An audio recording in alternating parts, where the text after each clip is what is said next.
आङो नोंथांमोन गासैनोबो आंनि गोसो गोरबोनि आङो खुलुमनाय आरो बरायनाय आं जासिबाय। दिनैहाय जोंहा इउपिपिएल दोलोनि थाखाय थामहिनबा जोंनि 14 नं चिरां दुवार ब्लक कमिटि इउपिपिएलनि जारिमिनाव मोनसे सनानि हांखोजों लिरजानाय मोनसे सान जानानै थाबाय जे जोंनि रुनिकाटा सान्तिपुर समबाय समितिया 5 सेप्तेम्बर 1973 इं मायथाइयाव गायसनजानायनिफ्राय दिनै फैयै फैयै 2023 मायथाइसिम जा 50 बोसोर जाबायमोन। बे 50 बोसोर जानायनि गेजेराव जोङो थांनाय 18 मे खालि जोंहा मोनसे रुनिकाटा सान्तिपुर समबाय समितिनि नमिनेसन बे जानानै थांदोंमोन। जे 28 मे खालि जोंहा मोनसे बिसायख'थि जादोंमोन आरो जोंहा 30 आरो 31 मे खालि जोंहा बिसायख'थिनि फिथाइ जे बेखौ जोङो मोननो हादोंमोन।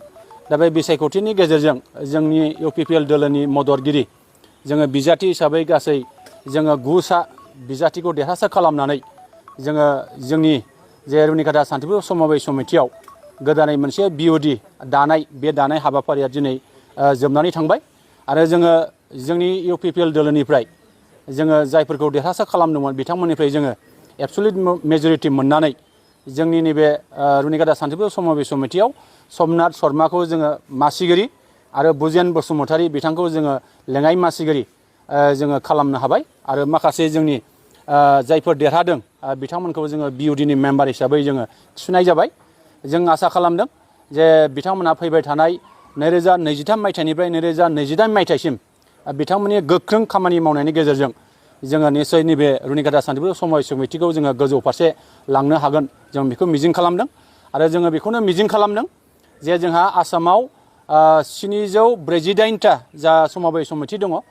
बिनि गेजेराव आसामनि नैथि मासि आवग्रिनानै दङ जोंहा रुनिकाटा सान्तिपुर समबाय समितिया आरो बिटिसिआव गासै 82टा जा समबाय समिति दङ। बे 82टानि गेजेराव जोंनि रुनिकाटा सान्तिपुर समबाय समितिया 1 नम्बराव जोंहा दा आवग्रिनानै दङ। जों आसा खालामगोन फैबाय थानाय समाव जोङो बे रुनिकाटा सान्तिपुर समबाय समितिखौ आसामनि नाम्बार 1 खालामनो थाखाय जोंनि नैबे गोदान बिअडि बिथांमोनखौ जोङो खामानि मावनो जोङो निसय थांखि लानानै खामानि मावजानो जों लुबैगोन आरो जों मिजिं खालामदों जे फैबाय थानाय समाव जोंहा सिगाङाव जोङो जेब्ला जोङो बिसायख'थि जादोंमोन बे बिसायख'थि जानाय समावहाय जोङो रायजो राजाफोरनो जा खोथा होनाय दङ बे खोथाखौ निसय मावफुंनो थाखाय जों सिगांगोन जे जोङो रुनिकाटा सान्तिपुर समबाय समितिखौ जोङो सोलायनायनि मोनसे स्ल'गान जों लाबोदों आरो जों सोलायहोनायनि थांखि लागोन आरो रुनिकाटा सान्तिपुर समबाय समितियाव जोंहा माखासे डिलार सोखावनांगौनि जाहा बाथ्रा दङ बेखौबो जोङो सोखावनायनि थांखि लागोन आरो रुनिकाटा सान्तिपुर समबाय समितियाव माखासे बिसिडिसिआव जोङो जे आबादारि आफाद जों दानो हायाखैमोन बेखौबो जोङो दानानै जोङो रायजोफोरनो जे गोबां बिथिङाव जोङो सुजुग सुबिदा होनायनि बाथ्रा सिन्था खालामनाय जादों आरो जोंहा फैबाय थानाय समाव जोंनिनो माखासे शेयार हल्डार बानायनायनि थाखाय जोङो थांखि लानाय जादों आरो जोङो गोबां बेबायदि थांखि लानानै खामानि मावनो जोङो सिगांगोन जायफोरखौ जोङो जोंनि जायफ्रा दिनै जोंहा इउपिपिएल दोलोनि जोंहा मददगिरिया 9 सा दङमोन आरो गुबुन बिपिएफनिया गासै 6 सा दंमोन। दा बिथांमोन गासैखौ लानानै जों मोनसे गोख्रों बिअडिनि गेजेरजों खामानि मावनानै जों जाफुंसार खालामनो थाखाय जों नाजाबाय थादों। আমার যোৱা 28/5/2023 তাৰিখে ভোট গৈছিল रुनिकाटा सान्तिपुर समबाय समिতিত। তাৰপিছত 30 তাৰিখে কাউণ্টিং হৈ গৈছিল। কাউণ্টিং হৈ যোৱাৰ পৰা নতুনকৈ আমাৰ বোৰ্ড অফ ডাইৰেক্টৰ 15জনীয়ে সিলেকশ্যন হৈ আহিছে। তেখেতসকলক গভৰ্ণমেণ্টৰ পৰা বিভাগীয় ডিপাৰ্টমেণ্টৰ পৰা অনুমোদন পোৱাৰ পিছত আজি আমি তেখেতসকলৰ প্ৰথম সভা আৰম্ভ কৰিছোঁ। ইয়াত আমাৰ চেয়াৰমেন আৰু ভাইচ চেয়াৰমেন সিলেকশ্যন হৈ গ'ল।